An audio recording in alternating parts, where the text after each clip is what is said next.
غرباء غرباء غرباء. Bismillahirrahmanirrahim.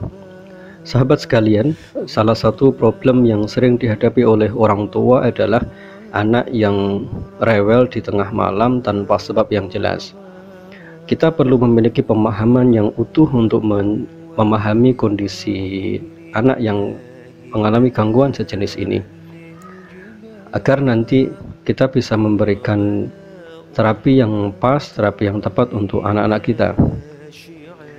Ada di antara anak-anak ini yang mereka mengalami sejenis tantrum ini, mereka menangis sepanjang hari atau di malam saja.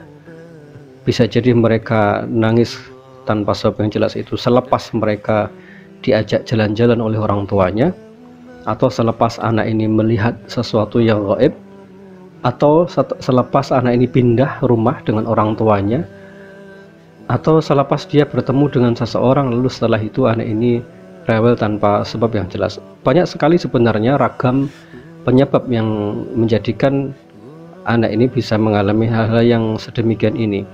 Itu sebabnya nanti pembahasan kita agak panjang, beberapa seri, namun kita pahami terlebih dahulu tentang cara terapi yang islami dan tidak islami. Kita perlu memilih terapi yang islami untuk anak-anak kita.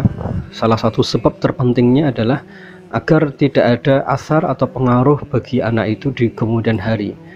Banyak orang tua yang capek dan putus asa ketika mengalami masalah semacam ini, lalu mengambil jalan pintas, datang ke dukun, datang ke paranormal, dan memberikan terapi-terapi yang tidak syar'i.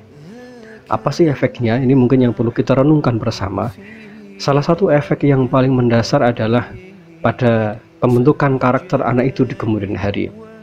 Maka bisa kita dapati anak yang biasa diterapi dengan pengobatan atau terapi yang mengandung kesyirikan, anak ini akan jauh lebih mudah untuk dekat pada keburukan dan lebih sulit untuk diajak pada kebaikan. Efeknya justru di kemudian hari orang tua jadi lebih sulit untuk mengajari agama, sulit untuk mengajaknya pada kebaikan, mengajari salat, mengingatkan salat tepat waktu, dan sejenisnya.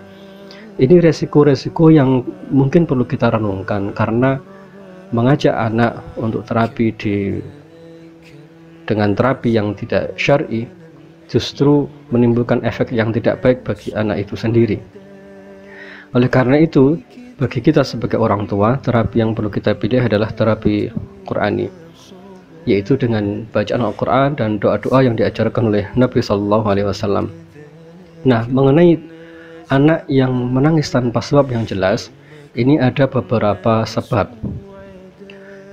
Nanti kita akan kisahkan beberapa cerita klien, dan dari situ nanti kita akan mulai belajar satu persatu.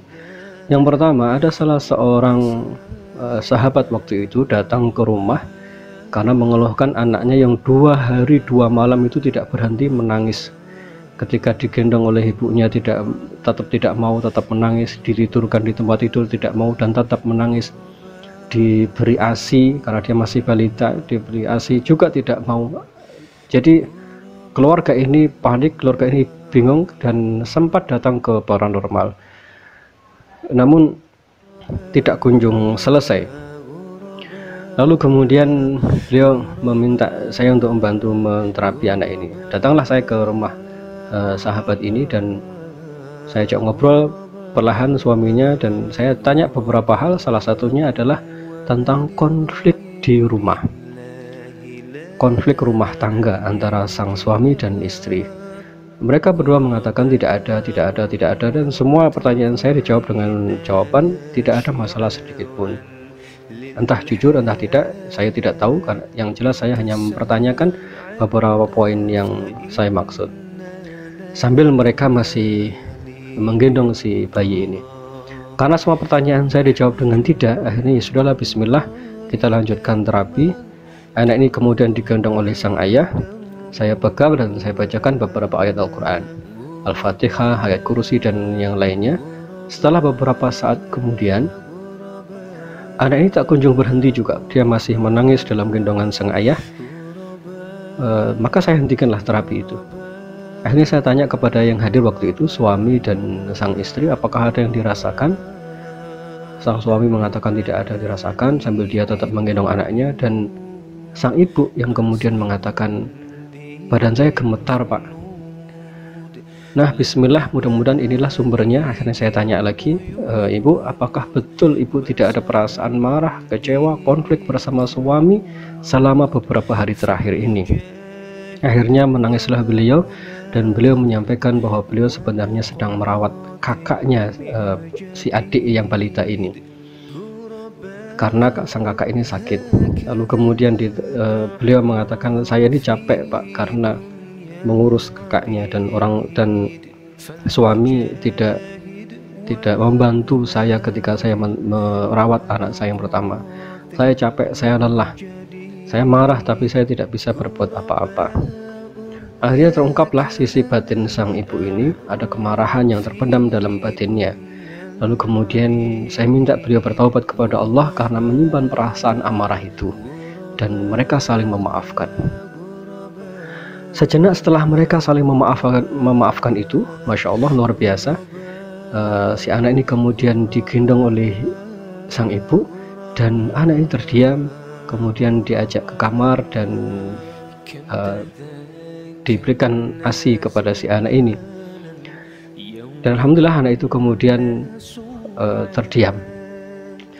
Akhirnya kita bisa menyimpulkan dari kisah ini bahwa salah satu penyebab anak mengalami seperti tantrum, rewel tanpa sebab yang jelas, ketakutan tanpa sebab yang jelas, salah satu penyebabnya adalah konflik batin kedua orang tuanya. Apakah dalam hal ini tidak ada faktor gangguan jin? Ini nanti di sesi berikutnya insya Allah akan kita bahas. Tapi pada kesempatan kali ini saya ingin menyampaikan satu poin pertama, yaitu adanya konflik batin antara istri dan suami itu bisa berakibat kepada anak-anak kita. Maka cara terapinya adalah bertaubat kepada Allah, saling memaafkan, saling islah, lalu setelah itu baru si anak dibacakan Al-Quran. Jadi saya ingin nasihatkan kepada kita semua, wahai para ibu, para suami, jika anak-anak kita mengalami hal-hal sejenis ini, janganlah datang ke dukun, janganlah datang kemana-mana, fokuslah untuk berbicara dengan istri. Apa yang ada dalam batin kita selama beberapa hari terakhir, lalu setelah itu islah, saling memaafkan. Dengan cara demikian ini, semoga Allah ridho, semoga Allah jadikan sebagai salah satu sebab kesembuhan bagi anak kita. Ini cara yang paling sederhana, ini cara paling simple untuk menyelesaikan masalah pada anak yang rewel tanpa sebab yang jelas di tengah malam. Ini sebab yang pertama. Insya Allah nanti kita akan bertemu kembali di audio berikutnya tentang masalah pada anak dan terapi Quran untuk menyembuhkannya insya Allah.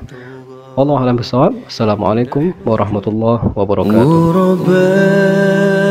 غرباء